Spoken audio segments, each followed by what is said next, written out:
What is going on, everybody? Welcome to it. It is your host, Holden. Hope everybody is doing great today. I'm back. Finally got the video up and running. It's going to be a little shaky here starting off. Hopefully you guys for podcasts, hopefully it won't be that bad for you guys. I'm doing everything from the video to the sound to everything. So having the video back up, hopefully we'll just add another element to everything for everybody, which will always be cool. But anyways, kind of shooting out of a cannon trying to get everything pulled up here. I'll get the top 10 pulled up for you guys on the bottom of the screen here. You guys go check that out. First and foremost, on Twitter at DawgTalk20. You guys go and follow me there. Starting to get a little bit of response here and there on that, which is always great and awesome. Support. I'll have that link in the description of this podcast if you're listening on podcast on YouTube. I think you pretty much just got to click the link to go to the podcast if you guys wanted to support.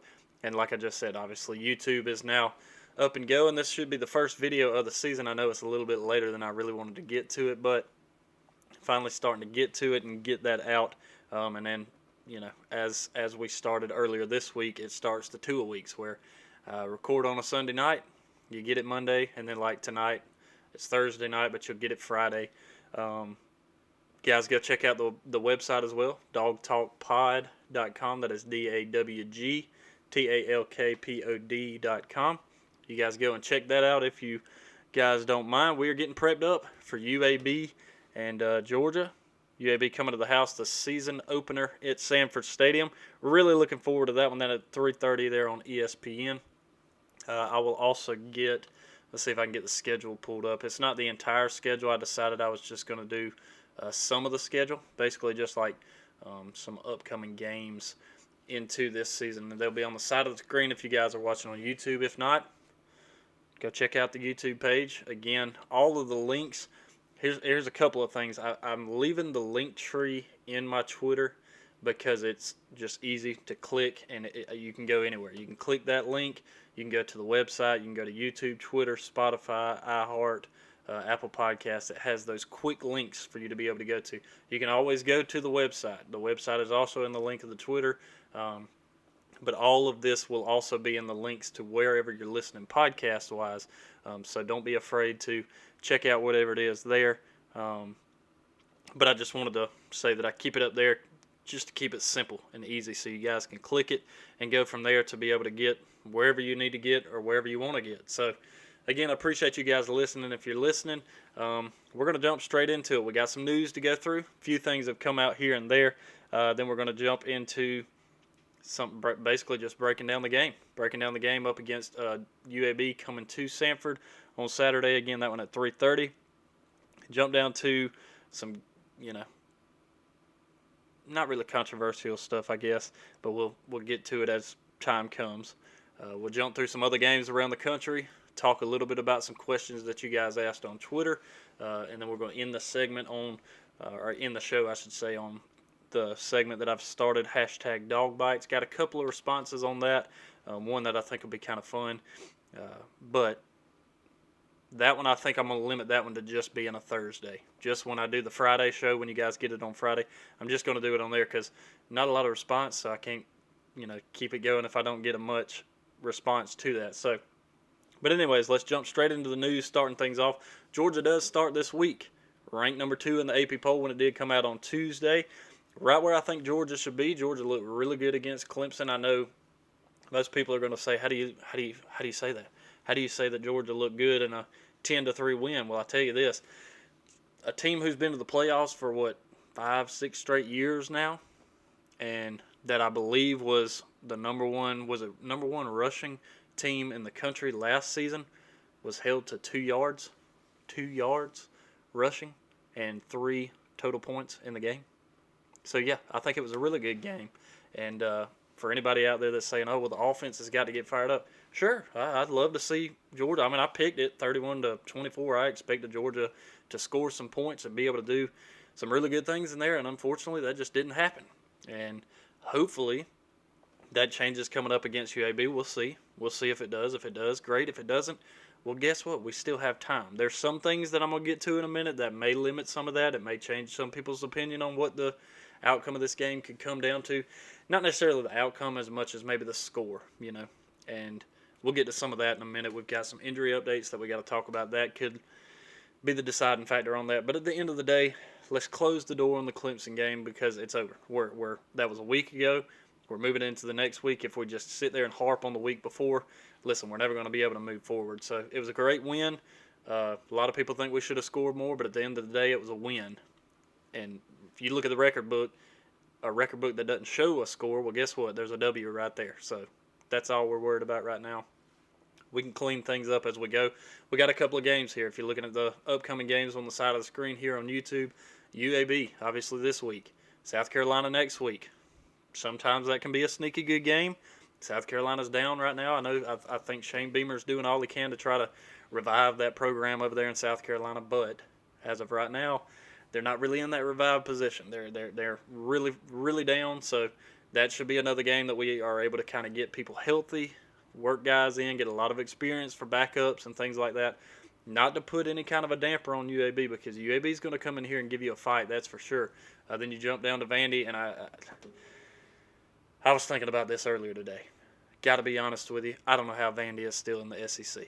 And I hate that for Vandy fans, and if there's a Vandy fan listening to this, I'm not terribly surprised, I guess, just because you might as well listen to something about a team that is winning. But anyways, then you got Arkansas. That's going to be a good one. We'll get up later in this episode here how I feel about what they're going to look like against Texas coming up this week. So that's a couple of things. But Georgia, rightfully ranked there in the number 2 position. That's where I thought that they should be. I may have mixed up a few things below that when I did like the top 5 last week. But Alabama, Georgia, right there on par. I wouldn't have dropped, across the bottom of the screen. I don't think I would have dropped Clemson as far as they did. And that's just because I don't think Oklahoma looked good against Tulane. I'm still not sold on that defense. Maybe they improve this week. I think really everybody's going to improve. Texas A&M, I could see maybe above them. They kind of struggled that first half as well. Ohio State, they struggled against Minnesota, but I still don't think that Minnesota's necessarily a bad team. So you can take that with a grain of salt as well, I guess. But anyways, moving to some of the other news that came out. This, I believe, came out after I recorded Sunday, which you got on Monday, which was Labor Day. Most people were off, so may or may not have listened. I don't know. But since that, Kirby came out with the update that we had the highest number of cases actually come up of COVID cases, and it was concerning to him. I know a lot of people read into that a little bit further than maybe it was needed, maybe more reading into it than necessary, because he said it's the highest number of cases I guess we've had since the start of fall, and some people, I guess, thought that maybe meant 10 or 15 people. No, it's only 3 or 4 guys. I still have yet to have seen a name of who any of these guys are. I think once whether it's depth chart-wise or once we get on the field Saturday against UAB, we may be able to tell. I don't know. We may look and say, okay, here's a few guys that aren't here. These guys weren't injured last week. Hadn't read anything about them getting injured this week. They're not here. Maybe you can pinpoint it. I don't know if it's any key guys. Some of the key guys that you're used to hearing of, I've already heard from as far as on practice and everything throughout this week. So maybe that is or isn't something. Another piece of news to get to, Georgia is set to honor Mark Richt in the Missouri game on November 6th coming up at halftime. So that'll be kind of a nice little ceremony there. Again, honoring Mark Richt and all that he has done for Georgia. That's pretty much going to wrap up the news. Haven't seen anything. I'm kind of keeping an eye on Twitter. You'll see me looking kind of all over the place if you're watching on video again. Just trying to get this thing set up for the first time in a while. And a lot of moving parts, a lot of moving pieces, but we're going to try to jump down to it. Starting everything off right here, injuries. We got a lot of injuries that are going on, some that are still kind of moving through, some that we thought we were past coming into the Clemson game. Turns out we're not. Some that have come up since the Clemson game. First and foremost, Tate Ratledge. I don't know. I know somewhat of the conversation on Monday's episode was that Tate was out, and it looked like he was going to be out for the season, and that was, I can't remember if in that episode if it had been released that he will be out for the rest of the season or not. But if not, hey, I'll tell it to you now. I'm sure if you're a Georgia fan, you've probably already heard that, but he's out for the rest of the season. Say that it's a foot injury. From what I heard, it was a broken foot in that game, really the first drive of the game. So lose Tate, that's tough there. Luckily, And I said this last episode. Luckily, it's probably a good thing that we've had to move guys in and out with Warren Erickson's issue there at center, because in doing that, now you've built experience for these other guys that were able to move in and out and slide around, move to guard positions, center, tackle positions, moving these guys around and giving them experience. And hey, if you can go against Clemson's front four that we went against last week with that much movement on the line and having to change around, and JT only got sacked one time, I think we're doing okay as far as offensive line. And that was a question I had coming into that game. That was one of my concerns offensively was, can this offensive line slow down that rush attack, that pass attack from Clemson's defense? And we proved that we could. Now, there were situations where we did have to get the ball out pretty quick and make things happen, and JT kind of had to be on the move and obviously have his head on a swivel the entire game. But in the end, it worked out for us. It still blows my mind. I'll say this one last time, and then we can move on from the Clemson game. I know I said it's already time to move on, but the fact that Georgia had 7 sacks and they had 2 rushing yards, we had more sacks than they had yards on the ground. Unbelievable to me. Unbelievable. So as far as Georgia's defense goes, you ain't got anything to worry about.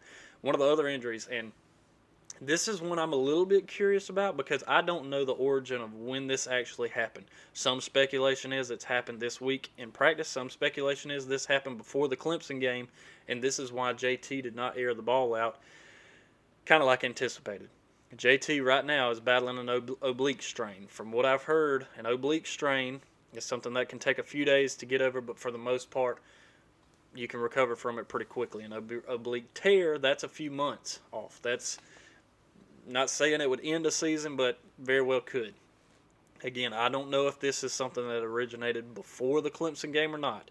Some of that would explain some of why we didn't throw the ball very deep, but at the same time, maybe not, because rewatching the video and watching some film on that game, Clemson's dropping 7-8 guys.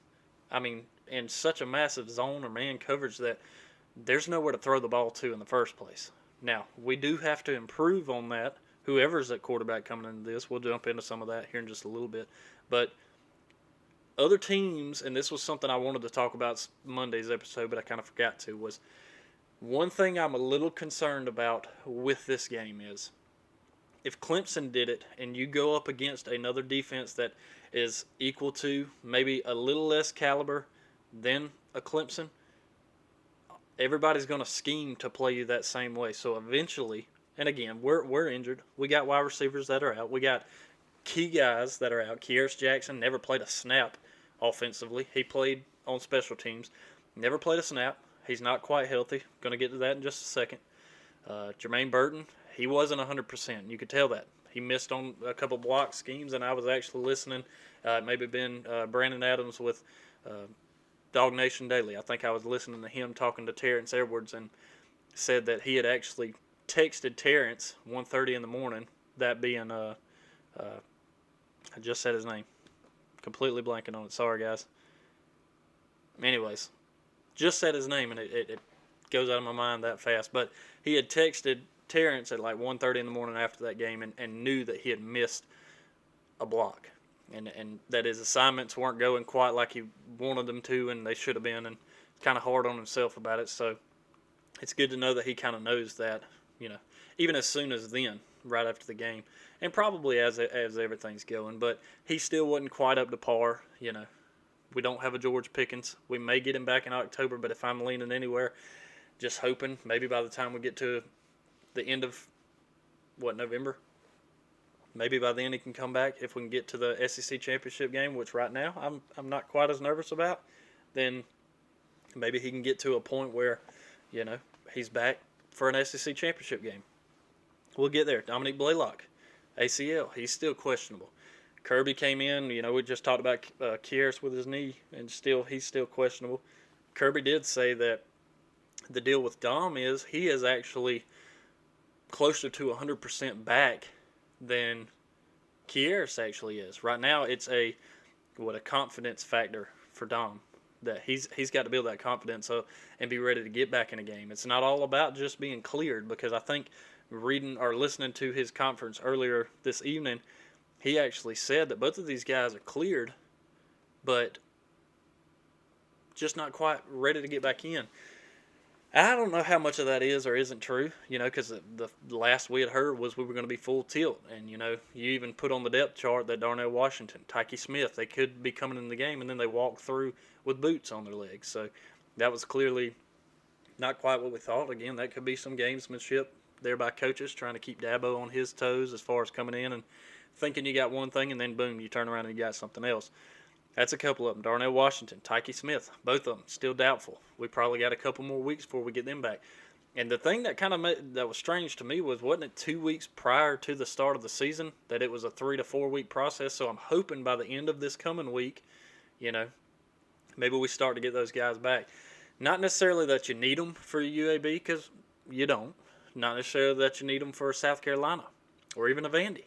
By the time we get to Arkansas, and especially by the time we get to October 9th there against Auburn, you're going to need them. You're going to need these guys to start coming in. And at that point, it's not a situation of do we need them against South Carolina or do we need them against Vandy. At that point, it is, all right, now it's time to start getting those reps built back up. Get these guys back in a routine and get them back in this position to where they are able to get these reps, not only to build that chemistry with JT, Carson Beck, whoever it's going to be at quarterback, but just to get your reps in and get prepared to play a season. They've been preparing all off season.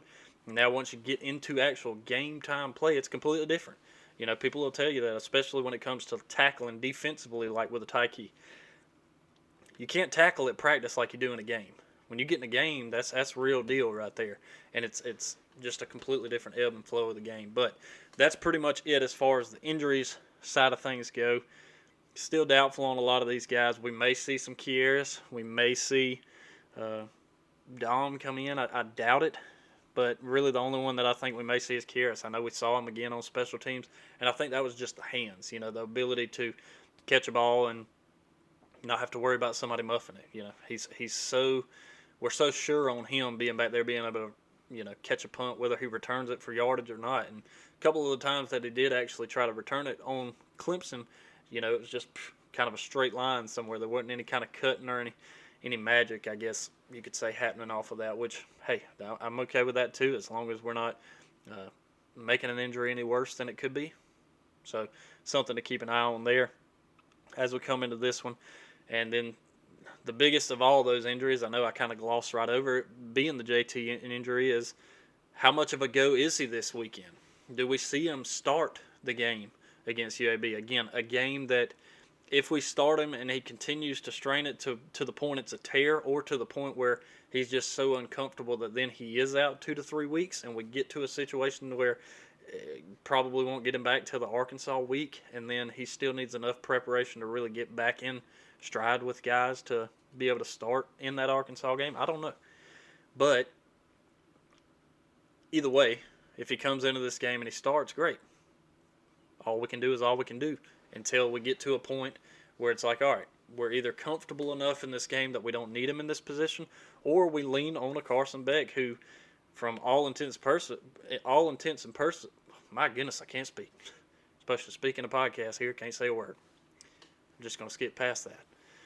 For all reasons, looking back throughout the spring, especially in the G-Day game, throughout fall camp and everything, Carson's looked great. There's a reason he's in that number 2 spot behind JT Daniels, as opposed to the mailman and Stetson Bennett, who was the number 1 by the time we got to the start of, or really, I guess, second week of the season last year, or even into that Arkansas game, starting things off. But something to keep an eye on. I know everybody's going to be ready to see that when we take the field first drive of the game against UAB, is who is the starting quarterback? Who's QB1?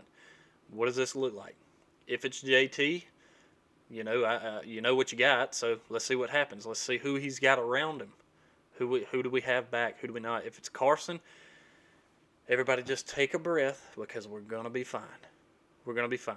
You've got enough weapons out there that we can make a game happen. If you can go into a game like Clemson and have 95% of your production from the season before not there outside of your running backs, I think we're going to be okay against a UAB. Again, not trying to downplay UAB, but just kind of part of it.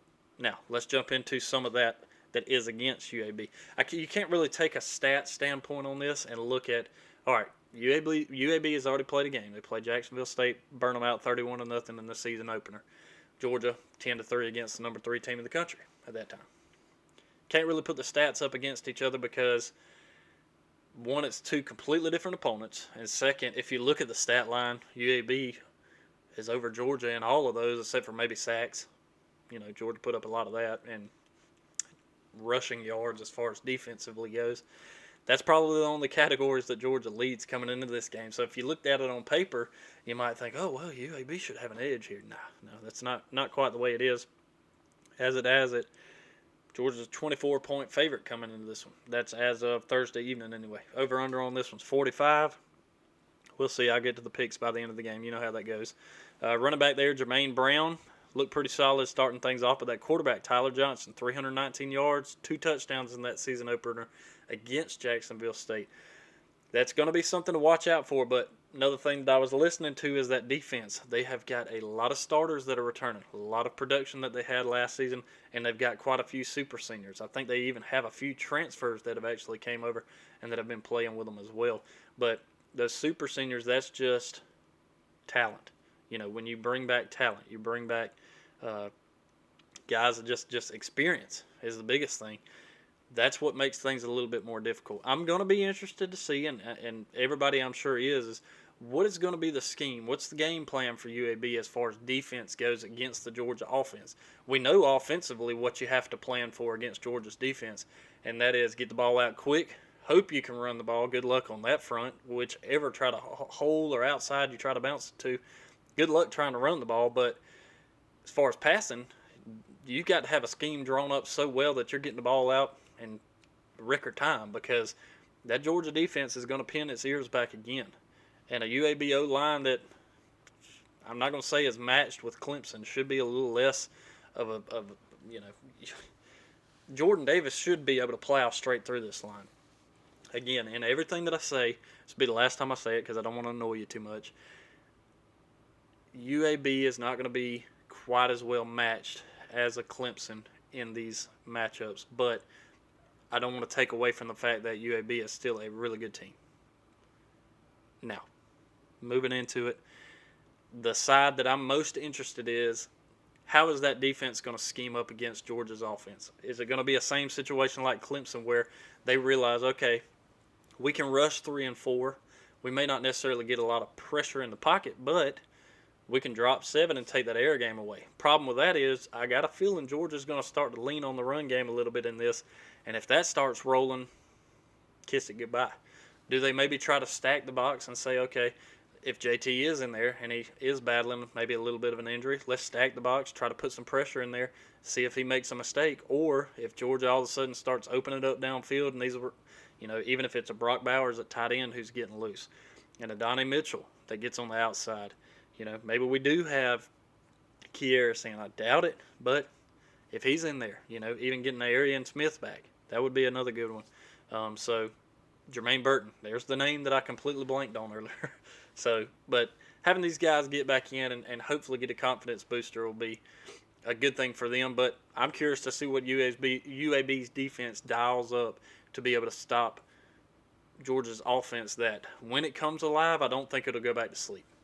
So just something to kind of keep an eye on, looking for there.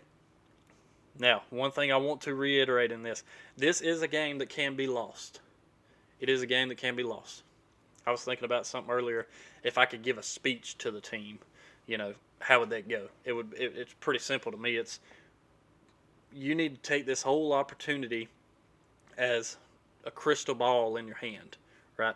And that opportunity is inside of that crystal ball. If you drop that ball and it busts and breaks, guess what? The opportunity's gone. But if you hold on to it and you take care of it throughout the season, at the end of the season, you get to hand that ball over to a committee who decides if you're worthy of being able to play in a playoff or not.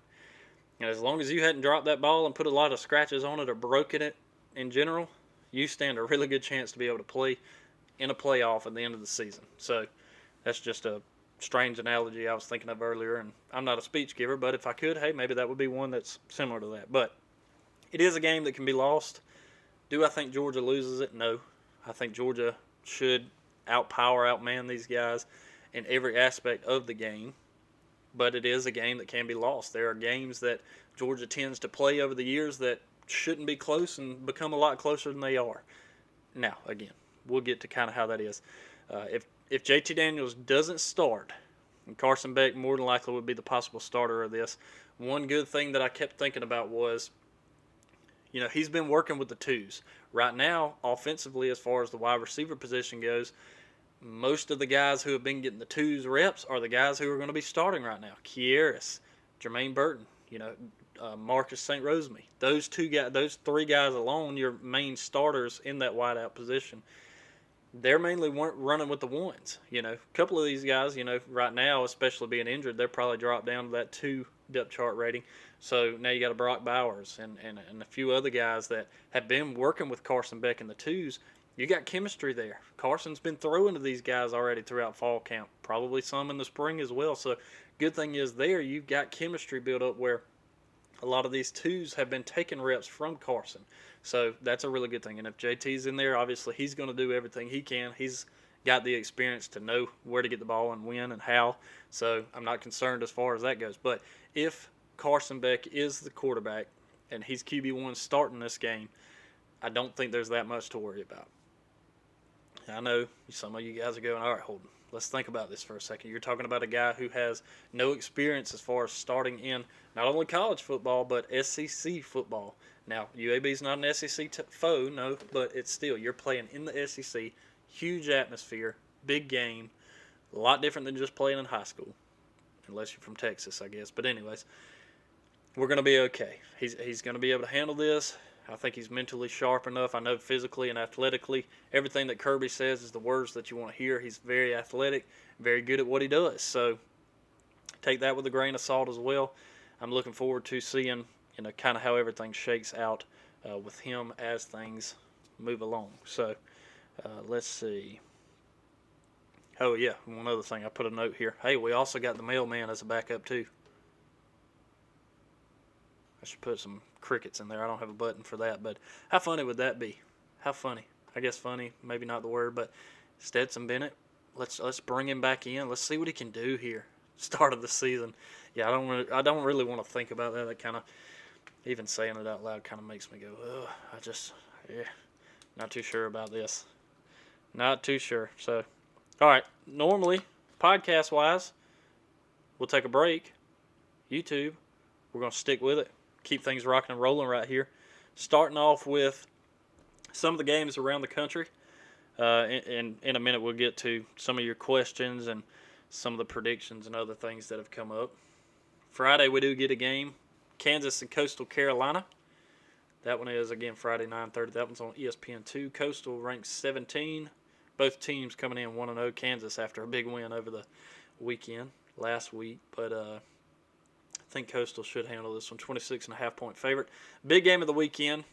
I probably should have looked and seen where game day is. I think it may be Iowa and Iowa State. Anyways, doesn't matter. A couple of other ones here. Big one. Oregon and Ohio State. Number 12, Oregon. Number 3, Ohio State. That one's at lunchtime on Fox. Ohio State is a 14.5-point favorite. We'll see. Alabama State, Auburn. Shouldn't be much there. There's not even a line on it. SEC Network there at lunchtime as well. Florida, South Florida. That one is 28.5-point favorite for Florida. ABC at 1 o'clock. Middle Tennessee State and Virginia Tech. Virginia Tech cracking back into that top 25. Sitting in the 19th spot. I should have went through all the top 25.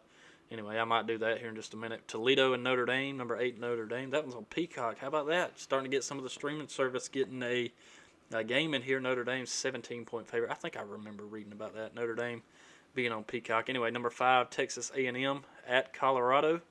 That one at 3:30 on Fox. A&M a 17-point favorite. Watch out now. Colorado may surprise you. I think Texas A&M should have a rebound game in this one, even though they'll be on the road at Colorado. Murray State and Cincinnati. Penn State, Ball State. Mercer, Alabama. Poor Mercer. Big one of the weekend at 4:30 on ABC. Number 10, Iowa, taking on number 9, Iowa State. Iowa State does come in as a 4.5-point favorite. South Carolina State and Clemson. That one at 5 o'clock. Clemson should get I hope Clemson scores 140 points in that game so everybody goes, huh, they do have an offense. Western Carolina and number 4 Oklahoma. 7 o'clock, Texas and Arkansas. Texas 7-point favorites coming to this one. 7 o'clock Saturday. I'll be all eyes on that one. Texas ranked 15th. Arkansas not ranked, but I got a prediction coming for that one in a second. Anyway, Eastern Michigan, number 18 Wisconsin. Appalachian State at Miami. That may be a good one too. That one's Saturday at 7 o'clock on ESPNU. Miami, a 9-point favorite against App State. Watch out now. App State will come up and bite you. And Miami's down right now, so something to look forward to there. Austin Peay at Ole Miss. Georgia State, North Carolina. Look for North Carolina to bounce back. Utah, BYU. That one might be a good one. Utah, a 7-point favorite at 10:15. There we go. 10:15 Saturday night on ESPN. Stanford, USC. Now, if that's not a Pac-12 kind of game right there, at 10:30 on Fox. The only difference is if it was on ABC at 10:30. Stanford at number 14, USC. USC a 17-point favorite. UNLV versus Arizona State at 10:30 also on ESPN2. Arizona State 34-point favorites. Coming into that one. Oh, yeah, the top 25. Let's see, I was going to pull that up. I'll do that real quick while I'm talking to you guys.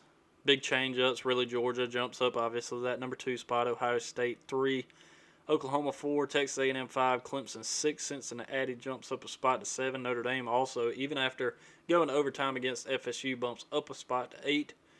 To be honest with you, FSU might be something to look out for this year. Not 100% on it, but something to think about. Hey, looking right here also, didn't realize this, UAB also has 5 votes to be in the top 25. Which is obviously who Georgia's taking on. Iowa State falls a couple spots to 9. Iowa up big to 10. Penn State 11, Oregon 12, Florida 13. Deserved to be right there, probably a little lower, but anyway. USC at 14. Texas jumps all the way up to 15. UCLA out of nowhere comes up to 16th, rightfully so. I thought so before they played LSU and beat them last week, when I also called that LSU would get beat by them. But anyway, Coastal Carolina moves up to 17. Wisconsin falls to 18. Virginia Tech all the way up to 19. Ole Miss also cracking into the top 25 at 20. Utah 21. Miami 22. Arizona State 23. North Carolina falls down to 24. And Auburn also cracks that top 25, which Georgia will be playing there on October 9th. All that being the AP top 25 there.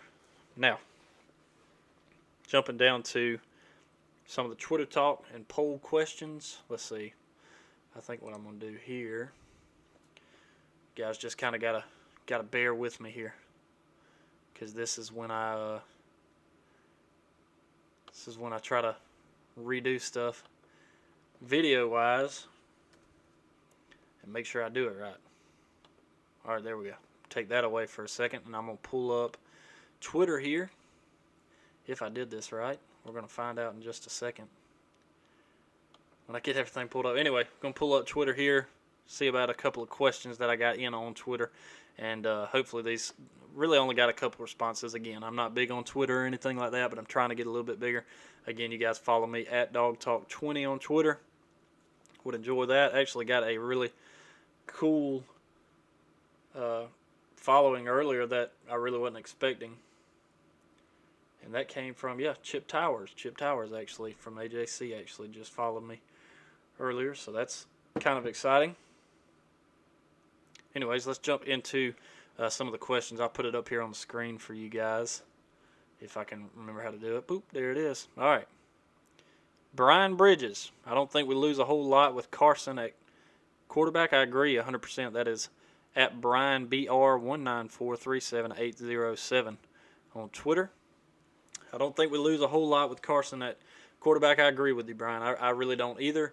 I think Georgia is poised enough, and again, like I spoke a little bit about earlier in the show, was Carson has proved himself throughout the spring and throughout fall camp. Everything that I've heard from Kirby and from what you can watch back to that spring game was nothing but praise for Carson Beck. Coming in as, he comes in as QB2 right now. He's in that second position, but he's still good enough to get the job done. Look, let's just take AP rankings right now. Who's number 2?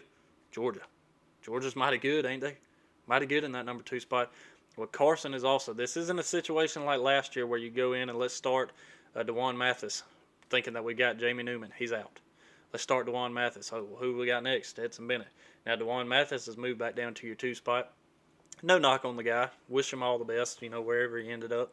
But this isn't that situation. You have depth in the quarterback room this year. And Carson Beck being the guy to come in, I agree 100% with you there, Brian. I don't think we lose a lot in that situation. Now, this is something I was thinking about earlier, and I didn't mention it. I wanted to save it and wait until I got down to this segment to be able to talk about it. And that was, I think even if JT had maybe kind of tweaked, I guess you'd say, that oblique in the Clemson game, if it had happened then, because I'd heard a little bit about maybe that's when it happened, if not previous to that. I don't think it was previous to that, but maybe in that game that actually happened. I think it's actually a really smart coaching move, whether it's by Kirby, Todd Monken, whoever in that situation, where had that happened in the game and we decided, all right, let's put a Carson Beck in there. And this is no knock on him, but this is one thing that I do think may be a little bit different as far as what you're saying here.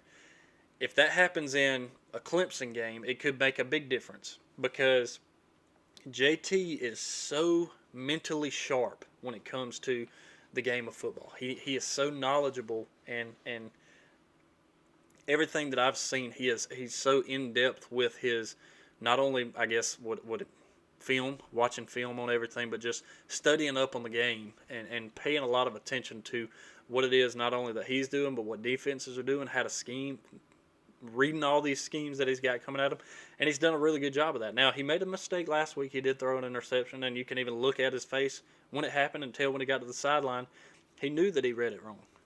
A Carson Beck comes in there. Again, I've got all the faith in the world against him, especially against a UAB game, especially against the team in UAB right now.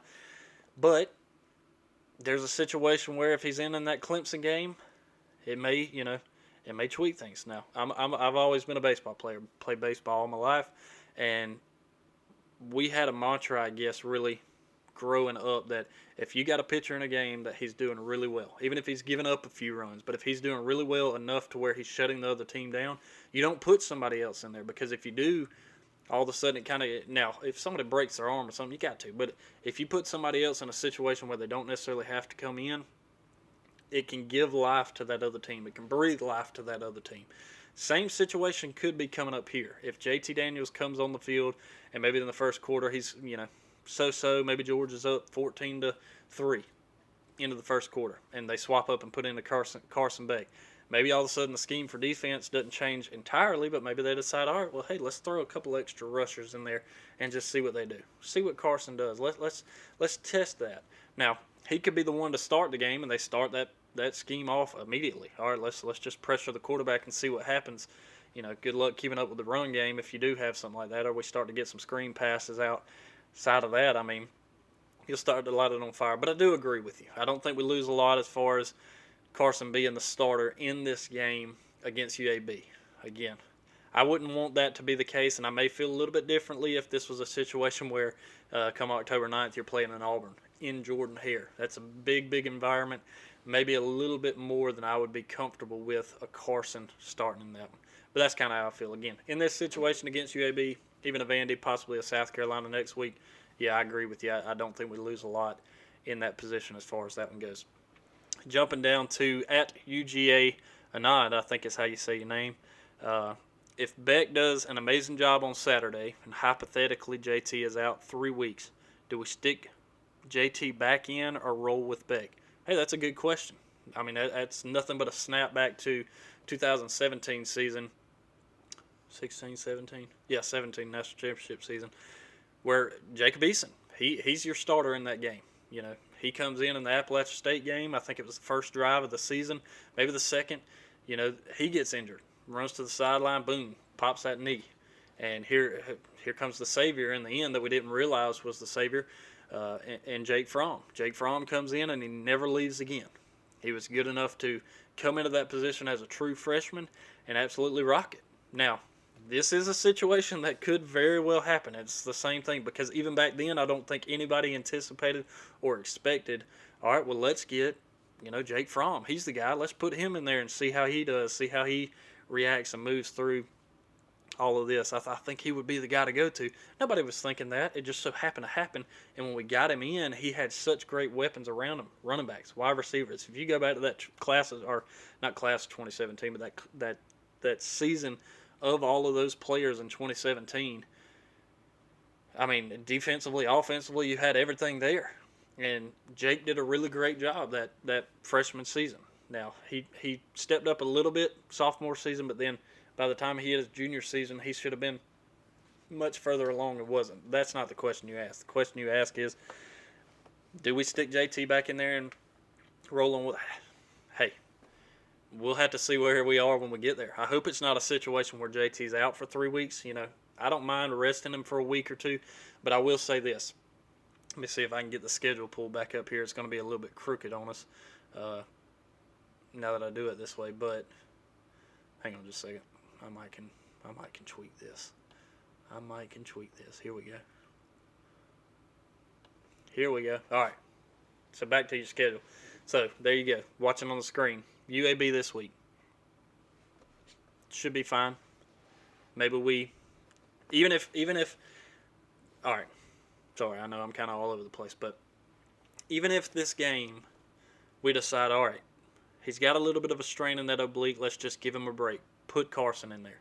If Carson lights the world on fire, maybe a great thing, but then you turn around to South Carolina. Maybe he's struggling in a game like that, and at that point it is no longer worth just resting JT to get prepared for what you got in Arkansas on the 2nd of October, and then the big one against Auburn at Auburn on the 9th coming up in October. These next 3 weeks, luckily, you do have a situation where you can kind of rest JT in situations where you need to. But it is also very dependent on what happens with Carson Beck. If Carson comes in there and just is lighting the world on fire, I don't think there's a situation where you can just take him out of the game. I don't think there's a situation where you just, don't worry about him. And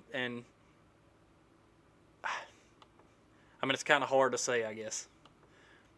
I can see it a lot of ways. I can see it happening a lot of ways. 2017 is just the biggest reminder of that, I guess, is all you can say. So a lot of it's going to depend on how bad JT is off, and it's also going to depend on if we need him or a situation of how well Carson Beck is doing. I know that's kind of a roundabout answer to not really give you an answer, but if he's doing amazing on Saturday against UAB, maybe the call is next week against South Carolina.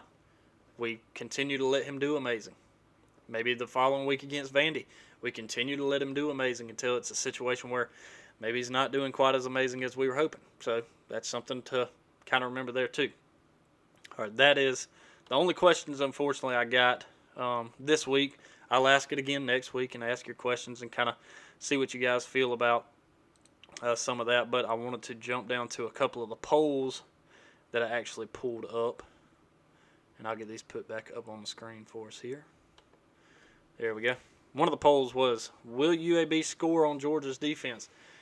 36% said yes, 55% said no, and only 9% said absolutely not. I was curious about it.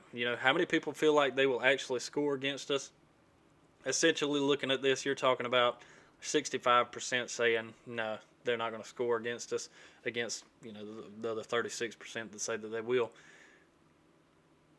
Maybe I should have reframed this, because now I'm thinking about it. I'm thinking, okay, well, does that mean a field goal? Does a field goal count? I mean, because I'll get to my prediction in just a second, but that's a score technically on the defense. Maybe I should have wrote that a little differently. Terrible to think about it now, but really, I guess probably at the moment I'm thinking, okay, a touchdown. How about a touchdown? Is a touchdown really something that we think that they'll do? And in that situation, I don't. So, all right, let's see. Jump down to one of the other polls that I put up here. If I can get it to pull back up. Again, sorry, you guys. I know this is kind of podcast-wise, you're probably thinking, this is probably the worst episode I've ever heard. And I understand that. Hopefully it's not that bad, though. All right. Get it pulled back up. All right. Back to it. One of the things is my takes on the week. Arkansas upsets Texas. Pitt beats Tennessee. Had quite a few people actually agree with that. But then the other poll that I put up that I wanted to see from you guys was how many sacks will we get against UAB. About 9% said 0 to 2 of those. 52% of you guys said 3 to 5, and almost 40% said 6 or more. That's over 23 votes. Not a lot of votes, but to me, hey, that's most votes I've probably had in a poll. Again, I'm not huge on Twitter, don't have that many followers, but I don't know. I'm curious. Again, you guys go vote. We still got a little bit of time here. I agree with that 3 to 5 range. You know, if you can put up against a beaten up and maybe not all that great of an offensive line of Clemson, if you can put up 7 sacks in that game, part of you would think, okay, you got to put up 10 or 15 against the UAB. And this is something I want to discourage fans from thinking moving forward. And that is, if we get, and this is also something that's going to come from trolls, especially on Twitter, because I see it all the time, especially from Clemson this past week. But anyways, if we let a team score on us 1 touchdown, if a team scores 10 points on us, you're going to catch all kind of criticism of, oh, well, you stopped Clemson from doing that, but you couldn't stop a UAB or South Carolina or Auburn or something like that. And that's going to be a criticism that we're going to have to face. But at the end of the day, that's going to be fine. But we also don't need to expect, just like kind of in this poll, we don't need to expect that Georgia will continue to be that big of a deal. I mean, 7 sacks don't come in every game. I will say this, rewatching the game, because at this point, who hadn't rewatched the game because it's been on a few times, there were situations, we could have had 10 or 12 sacks in that game. There were 2 or 3 times where DJ Uiagalelei got loose in the pocket, and we could have sacked him again. A couple of times he fell forward for a yard or two when getting tackled. That was the only thing that kept it from being a sack. So Georgia could have had more than that against Clemson. Again, we're pinning our ears back, not giving them any chance in the world to get loose, to throw the ball away, anything like that. There were multiple times he did throw the ball away, but Georgia could have got even more than that. I agree with you guys that 52% that said 3 to 5, I could definitely see on the high end 4 or 5 in this game. Something tells me that, not that we're going to change a lot up, but I just think this may be a little bit more laid-back kind of game than we think. And again, that's another thing I hope that the players don't do too much of, and that is let's not lay back too much to where, you know, all of a sudden we're in a tight ball game that we shouldn't be. So, to my takes, which are right above this, which is Arkansas upsets Texas. I believe that 100%. Pitt beats Tennessee. One of the other ones I put up here, I think Kentucky is going to take down Missouri. And I also think Kentucky, like I said, I think preseason, I believe I did it on our show. I can't remember. It may have been the other show that I do. But I believe that Kentucky's going to take down Missouri, and I think Kentucky's actually going to be the team to finish second behind Georgia in the SEC East.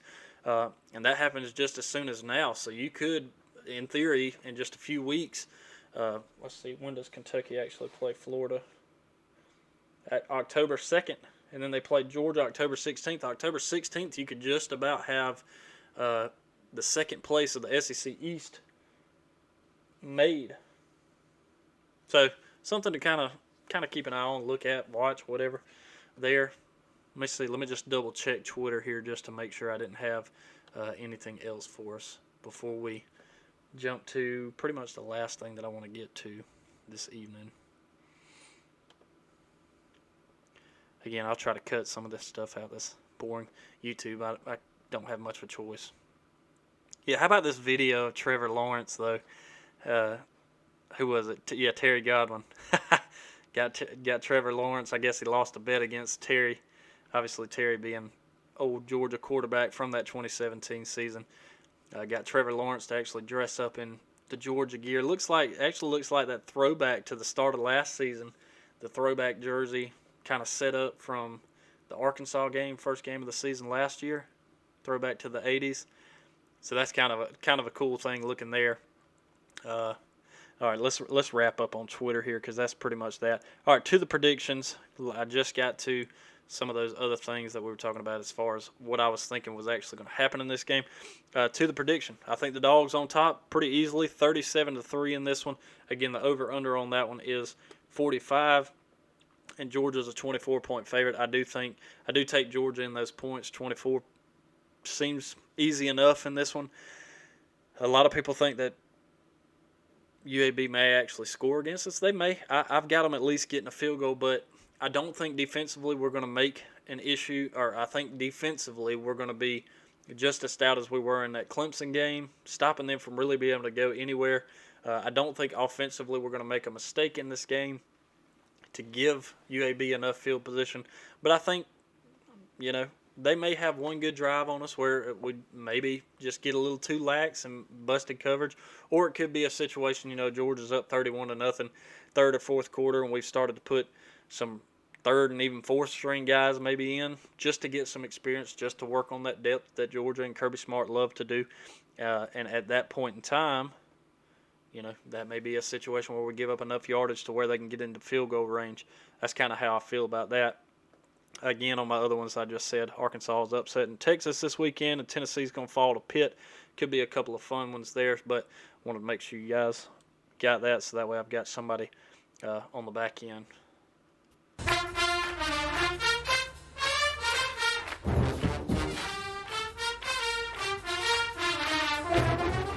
All right, jumping into it here, we're going to hit it with hashtag dog bites. So this is one that I ask every week. I just want to see what your favorite tailgate foods are, what your favorite game day foods are. And I put the question out there. Of course, didn't get any response this week, unfortunately. Not a big deal, because I also posed the question to a couple of other people on some other threads, and I actually did get a hit back on this through another podcast. I sent it over to the guys over at My God a Podcast, Jim Wood and John Powell over there. And they actually responded on their podcast. I'm not going to take their audio or anything like that, but I do want to take what they said on there because it was a question I had I was curious about, and put it in on the same kind of thread here, so hopefully they don't mind it. But Jim Woody actually puts in there 7-layer bean dip. Sounds pretty good to me. One thing, and I think I've said this past couple of weeks, it's dips. Everybody is all about a dip. I don't know what most people are doing it. Tailgates, as far as are you bringing a crock pot, generator, I don't know. Hadn't been to very many tailgates that are like that. But anyway, dips seem to be the theme, because then John Powell, he turns around buffalo chicken dip. And he also specified you got to have it with the Fritos too. So that might be something to kind of check out there as well. So that's pretty much going to wrap up that part. Again, hashtag dog bites. You guys tag it on Twitter. I'll ask it probably every Wednesday or Thursday from this point forward, just to go on the Friday episode for you guys. So I want to make sure nothing else had come up here while I was looking at it before we jump out of here. Looking forward to it. Again, 3:30, ESPN 2. Dogs playing UAB, where I think the Dogs get the win 37-3. I'm excited about it. Hope you guys are too. I just had all my stuff pulled up here in front of me, and now it's gone. There we go, yeah. 37-3. Wanted to make sure I had that right before we dove into it. So that's pretty much all I've got for you guys. Again, I appreciate you guys listening. If you're listening on podcasts, watching, if you guys are watching on YouTube, again, really appreciate that. I know at the moment I am struggling mightily to try to get these last few things up. There we go.